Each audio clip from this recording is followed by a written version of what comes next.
Let's stay with this story.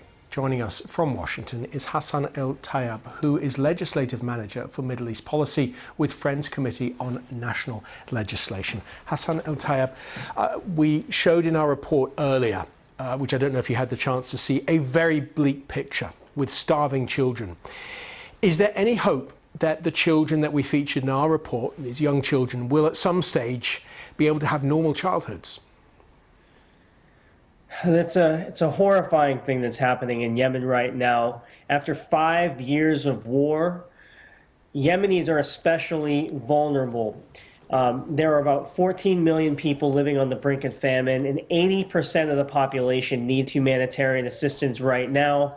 The Saudi onslaught of the entire country with the blockade and the bombings has perpetuated the violence.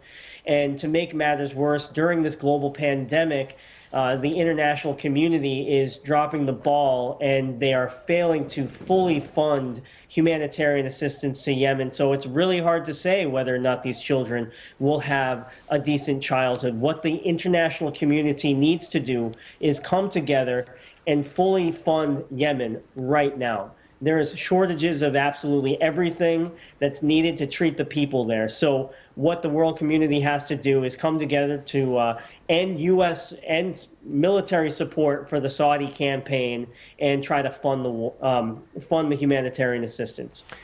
Who stops aid from getting into Yemen and why? So that's a good question. Right now, there's funding shortages that are definitely happening on the international side.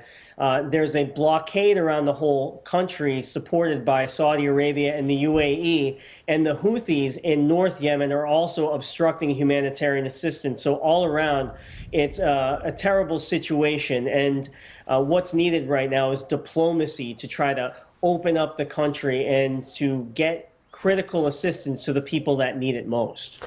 This is, of course, a proxy conflict between Saudi Arabia and Iran. Do those two countries show any desire to end their own regional dispute, which affects this third country of Yemen?